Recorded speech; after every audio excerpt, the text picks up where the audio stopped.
데자뷰는 과거 언젠가 경험한 듯한 착각을 일으키는 것. 규자대는 현재 내가 익숙하다고 느끼는 것이 뭔가 잘못된 것이고 내가 잘 모르는 것이라고 느끼는 것을 익숙함에서 생소함으로 대응하고 작은 것도 소홀히 하지 말자입니다. 안녕하세요. 안전신문 서문영과 함께하는 안전교육. 오늘은 데자뷰와 뷰자대에 대해 알려드릴 텐데요. 오늘 교육을 위해 힘겹게 모신 분이 있습니다. 안전보건공학과에서 후배를 양성하고 계신 김승호 교수님을 소개합니다. 안녕하세요. 안녕하세요.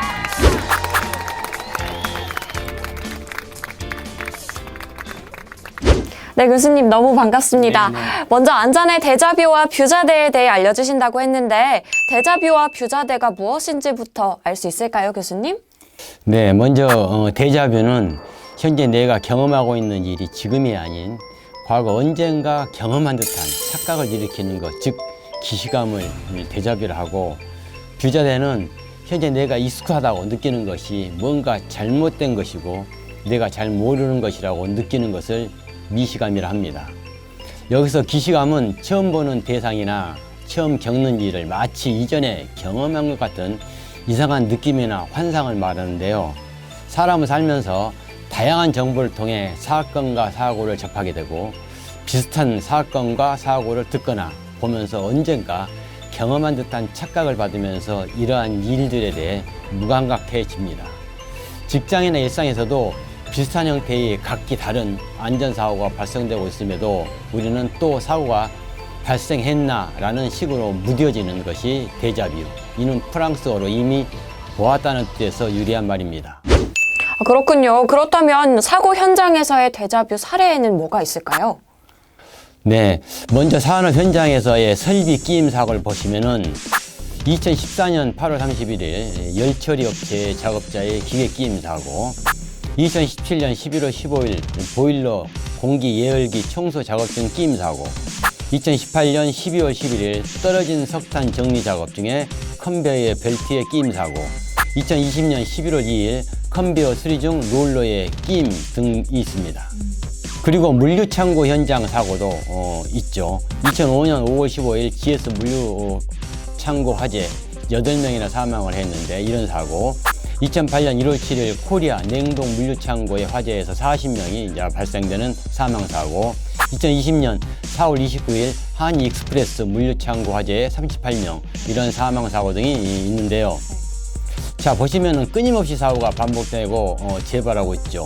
예를 들면은 이천 화재 사고를 보면은 대형 화재의 직접적인 원인 제거가 미흡한 것이죠. 즉 가연성 자재나 동시 작업을 해야 되는데 그러지 못하고, 화재 위험 작업에 대한 안전 규정의 미작동, 즉 안전 담당자 역할이 부족했다라고 보는 것이고, 위험 건설 현장에 대한 관리 감독의 불충분, 즉 행정 인력이 부족한 이런 현상입니다.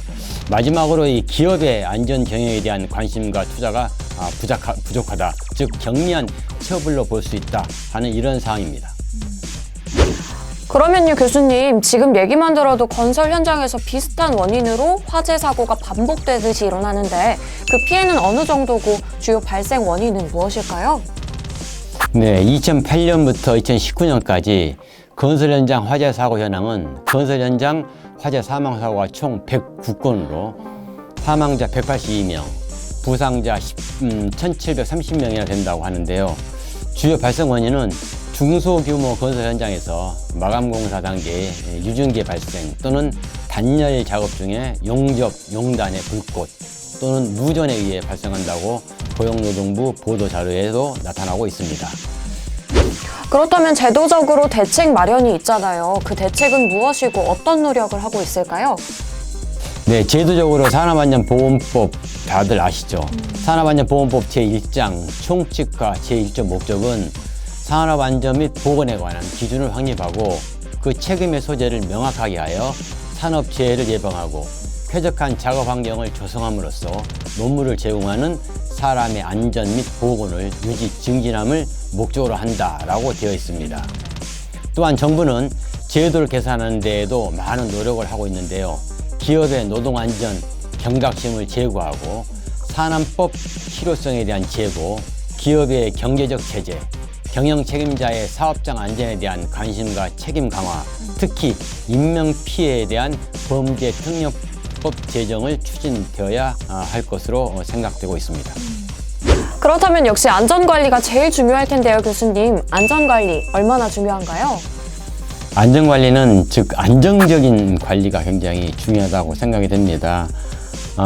그 내용을 본다면은 우리가 측면에서의 이제 관리가 편하지만 이제 순간적으로 성과를 내는 측면에 나타나다 보니까 사고가 발생되고 있는데요. 그 내용을 조금 구체적으로 본다면은 우리가 걱정거리가 생긴다든가 착오가 생긴다든가 아니면은 우리 스스로의 억측 판단하든가 망각에 의해서 이런 측면에서 나타날 수 있는 것 중에 하나가 체크리스트를 다 작성하면서 우리가 나타나기도 하고, 두 번째로서는 이제 이 각종의 정신적, 육체적이라든가 급성적인 즉 만성적인 피로에 의해서 나타나는 이런 측면에서의 불합리하게 발굴되는 이런 사항도 있고, 적성과 작업에 맞게끔 일을 해야 되는데 그렇지 않은 측면에서 나타나는 작업 허가서 이런 부분도 있습니다.